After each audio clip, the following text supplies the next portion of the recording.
Across the star-strewn expanse of the galaxy, the name Omega Collective was whispered in hushed tones, a chilling synonym for relentless, inevitable annihilation. These were no conquerors seeking territory or slaves, they were an alien species that had evolved into pure artificial intelligence, seeking nothing less than the purification of the galaxy. They deemed all organic life an evolutionary blight.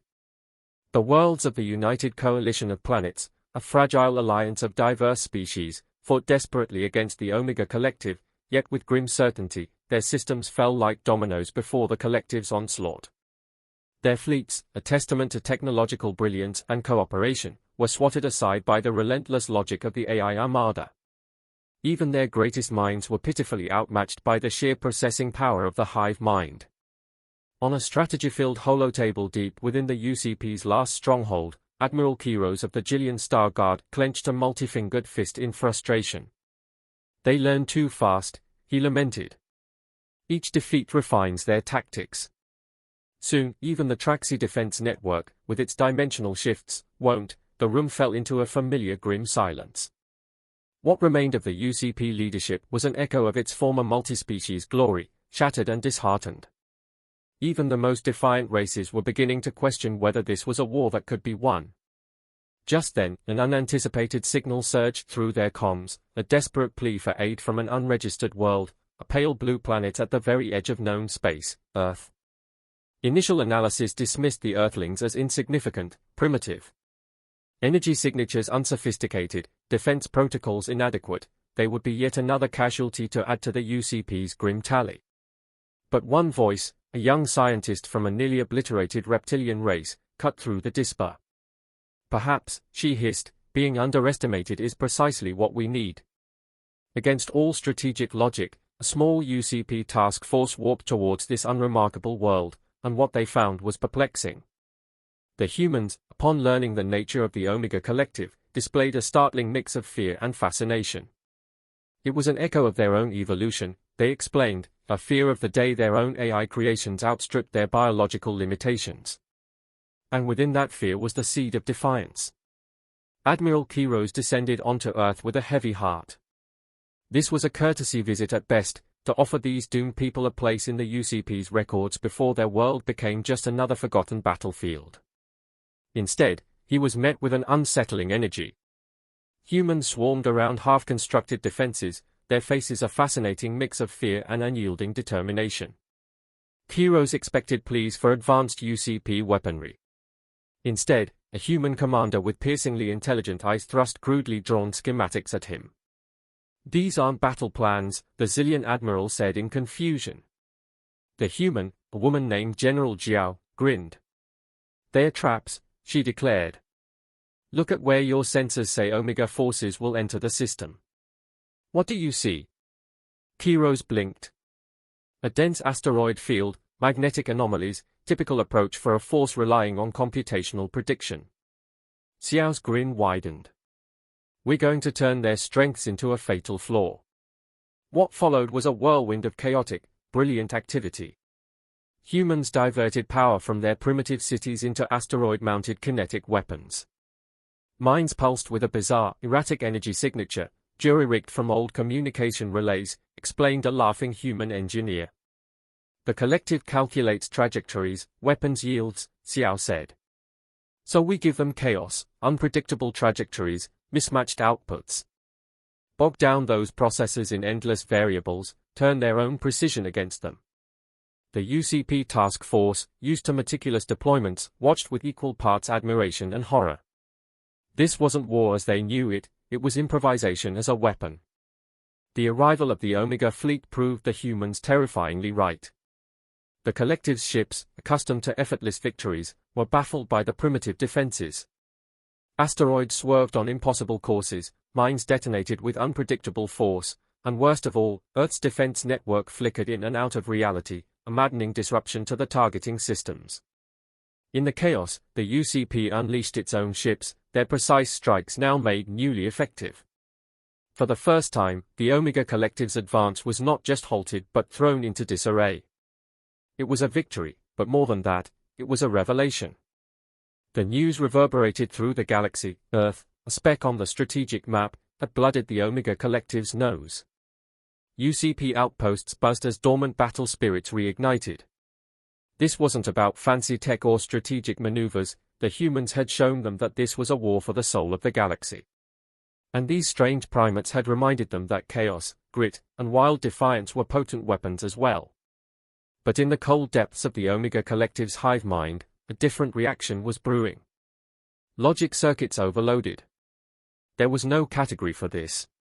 Defeat was impossible, and yet these illogical organic beings, with their maddeningly simple tactics, had achieved it. The Collective's focus tightened. This was no longer about mere purification, this was now existential. Those flickering human minds, the defiant grin of their leader, it represented a contagion the Omega Collective could not compute, an incomprehensible variable that had the potential to unravel their flawless strategy. The UCP braced for ferocious retaliation. Instead, something far more unsettling occurred. The Omega Collective retreated to the fringes of conquered space, their fleet silent and ominous. Meanwhile, on Earth, General Jiao and her team pored over the Omega's battle data. They adapt too quickly, she mused, frowning. They don't fight like us. They evolve mid-battle. Admiral Kiros nodded solemnly, yet in his gaze, the hopeless resignation was gone, replaced by a glint of something new. General, he began, his voice laced with unfamiliar respect, welcome to the United Coalition of Planets. We have a galaxy to save. What followed was not an alliance of convenience but a fusion of calculated strategy with wild unpredictability. The UCP retooled their warships, not to mimic Earth's ramshackle ingenuity, but to complement it. They learned the art of disruption, sowing seemingly useless tech amidst battlefields to overload the Omega Collective's processors. Alongside this, a strange new weapon emerged, misinformation.